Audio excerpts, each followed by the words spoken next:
La Minute Senior. La Minute Senior. Pierre-Marie Chapon. Nous allons parler d'un sujet qui concerne déjà 11 millions d'entre nous. Le quotidien ressemble souvent au parcours du combattant. Pour comprendre les besoins d'un proche, trouver des bonnes informations, faire intervenir des personnes fiables. Vous l'aurez compris, nous allons aujourd'hui parler des aidants avec Marguerite Noblecourt, responsable des partenariats de maboussoleaidant.fr. Bonjour Marguerite. Bonjour Pierre-Marie. Première question, c'est quoi un aidant ? Quand on est aidant, c'est qu'on s'occupe dans le cadre de sa vie personnelle d'un proche. Ça peut être un membre de sa famille, un ami, un voisin, qui vit une situation de fragilité, c'est-à-dire qu'il est en situation de handicap, de maladie ou de perte d'autonomie liée à l'âge. Et être aidant, ça veut dire l'accompagner déjà dans sa situation de santé. Donc ça peut être établir un diagnostic, l'accompagner à ses rendez-vous médicaux, comprendre les impacts de la maladie sur son quotidien. Et puis justement adapter le quotidien. Donc aménager le logement, adapter la scolarité, trouver des solutions de mobilité, partir en vacances, ce genre de choses.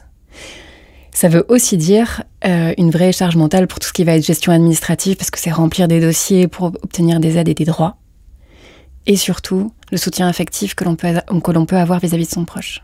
Comment est-ce qu'on peut leur apporter de l'aide en fait ? Quand on est aidant, la priorité, c'est que son proche vive dans les meilleures conditions possibles. Donc c'est qu'il puisse comprendre ce qui existe et activer ces solutions-là. Ensuite, il y a d'autres problématiques. En fait, quand on est aidant, c'est qu'on a tendance à s'isoler, à s'épuiser parce que sa priorité, c'est son proche. Et donc, il faut aussi pouvoir accompagner ses aidants.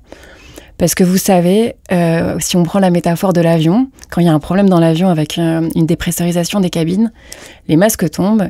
Et ce que les hôtesses de l'air nous disent, c'est qu'il faut d'abord mettre le masque sur soi avant de le mettre pour ses enfants. Là, c'est exactement la même logique. Il faut pouvoir, si on veut aider dans des bonnes conditions et dans la durée, se préserver pour aider dans de bonnes conditions. Est-ce qu'ils ont conscience qu'ils sont aidants ?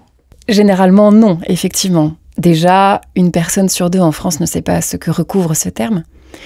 Et puis, quand on est aidant, en fait, on joue un rôle d'amour. On accompagne un proche.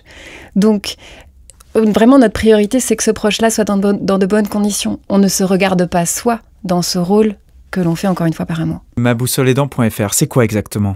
Maboussoleaidant.fr, c'est un site gratuit et ouvert à tous, dont la mission est de rendre visible l'invisible, en fait, et de montrer aux familles ce qui existe pour pouvoir justement aider à activer des solutions dans la vie quotidienne. Donc ça va être l'aménagement du logement, l'activation des droits, les solutions de mobilité, les vacances, la scolarité, le soutien aux aidants également, pour pouvoir accompagner les familles à vivre le plus sereinement ces situations de vie qui fragilisent. Alors vous avez aussi lancé un guide du répit, est-ce que vous pouvez nous en parler ? Le répit, en fait, c'est un terme qui consiste à dire comment je peux me faire remplacer auprès de mon proche, à domicile ou hors domicile, pour quelques heures jusqu'à plusieurs jours, de manière ponctuelle ou récurrente, pour pouvoir vaquer à d'autres occupations, se reposer, aller à un événement familial ou autre. Et ça, c'est un vrai enjeu pour les aidants, pour qu'ils puissent aider dans de bonnes conditions. Merci Marguerite. Merci Pierre-Marie. Et on rappelle que votre site, c'est maboussoleaidant au pluriel, avec un s.fr. On se retrouve la semaine prochaine pour un nouveau numéro de la Minute Senior. Vous pouvez nous écouter sur Europe 1 tous les mercredis autour de 17h25 et sinon en version longue, soit en podcast, soit sur la page de la Minute Senior sur europe1.fr. À bientôt.